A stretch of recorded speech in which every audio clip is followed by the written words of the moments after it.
सुप्रभात बच्चों।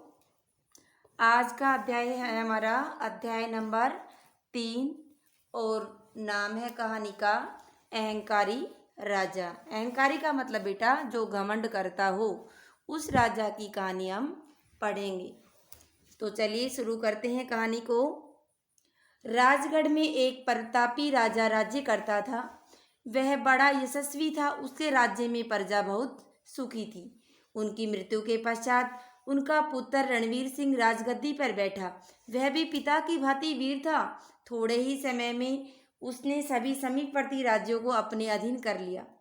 राजा रणवीर सिंह सूरवीर तो बहुत था, परंतु प्रजा की भलाई के लिए कुछ भी नहीं करता था। वह निरंतर युद्धों में रत रहता और उन्हीं के विषय में सोचता। नए नए महल बनवाता, हाथी घोड़े खरीदता और आमोद प्रमोद में जीवन बिताता। प्रजा के सुख दुख का तनिक भी ध्यान न देता। कोई भी याचक उसके द्वार पर जाता तो रिक्त हाथ ही लौटता, यानी कि खाली हाथ ही वापस आ जाता। दान पुण्य से उसका लेश मात्र भी नाता न था। राजा के इस व्यवहार से प्रजा में असंतोष बढ़ता जा रहा था। धीरे धीरे यह बात वन प्रवास करने वाले सन्यासियों के कानों तक पहुंची। सन्यासियों का उस समय एक महत्वपूर्ण कार्य होता था।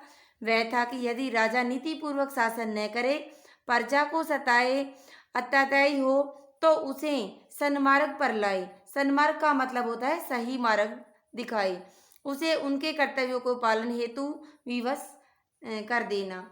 सन्यासियों ने राजा को समझाया, उसे उसके कर्तव्य की याद दिलाई, परंतु राजा तो अहंकारी था। बोला, आप लोग कहते हैं कि दान पुण्य से स्वर्ग मिलता है, तो बताइए कि हमारे पड़ोसी राजा जिनका हाल ही में निधन हुआ है, वे स्वर्ग में है या नरक में? वे तो अवश्य ही स्वर्ग में सुख भोग रहे होंगे। किसने कहा? सन्यासियों ने। वे तो हमेशा दान पुण्य को अपना जीवन का अंग मानते थे।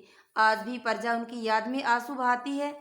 सन्यासियों ने उत्तर दिया, ठीक है, आप में से जो सशरीर स्वर्ग जा सकते हैं वे वहां जाकर देखें, तभी मैं विश्वास करूंगा। राजा बोला। राजा की बात सुनकर सन्यासी अत्यंत दुखी हुए। वे वहां से तपोवन अपने गुरु के पास गए। उन्हें संपूर्ण वृत्तांत कह सुनाया।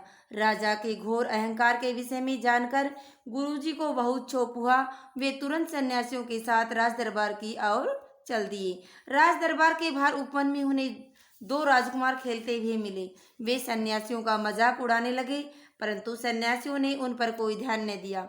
उन्होंने सन्यासियों का मार्ग रोक लिया। एक सन्यासी ने उन्हें शाप का भय दिखाया तो वे डरकर भाग गए। दरबार में जाकर गुरुजी ने देखा, राजा अहंकार पूर्ण मुद्रा में सिंहासन पर विराजमान था। उसने गुरुजी को देखकर भी अनदेखा कर दिया। इस पर गुरुजी को क्रोध आ गया। गुरुजी ने अपने कमंडल में से जल लेकर राजा की ओर छिड़कते हुए कहा, तू उनका अपमान करता है जो तुझे भलाई के मार्ग पर लाना चाहते हैं।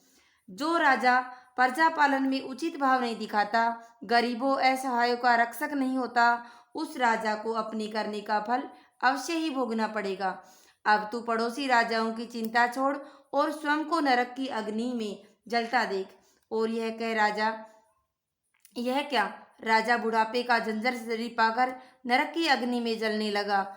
उसकी पीठ पर यमदूत कोड़े बरसाने लगे। सहसा गुरुजी उनके सामने प्रकट हुए। वह गुरुजी से प्रार्थना करने लगा कि वे उसे क्षमा करे और इस नरक की आग से निकाल ले। गुरुजी ने अपने कमंडल से जल लेकर उस पर छिड़का तो वह अपनी पूर्व स्थिति में आ गया। उससे गुरुजी के पैर पकड़कर क्षमा मांगी और सभी सन्यासियों की ओर हाथ जोड़कर प्रार्थना भरे स्वर में बोला, आप जैसा चाहेंगे मैं वैसा ही करूँगा। उस दिन से राजा ने अपनी जीवन शैली बदल दी। वह प्रजा की भलाई में ही रहने लगा। दीन दुखियों के लिए उनके राजकोष खोल दिए थे। विद्यालय, अस्पताल, धर्मशालाएं बनवाने लगा था। पक्की सड़कों और कुओं की भरपूर व्यवस्था में जुट गया था। प्रजा भी अब उसे अपना हित चिंतक मानने लगी थी। तो बेटा, आपको ये कहानी कैसी लगी? आप मुझे बताएंगे। और इस कहानी से हमें क्या शिक्षा मिली? जो अहंकारी है, मूर्ख राजा है, जो घमंड करता है, उससे बेटा हमें यही शिक्षा मिलती है कि व्यक्ति को कभी भी अपने जीवन में चाहे कितने भी उतार चढ़ाव क्यों ना हो, कभी भी घमंड नहीं करना चाहिए। चाहे हम कितने भी अमीर हो जाएं, तभी भी हमें घमंड नहीं करना चाहिए। तो आज का काम है बेटा, इस चैप्टर को आप दोबारा दोहराई करेंगे। धन्यवाद।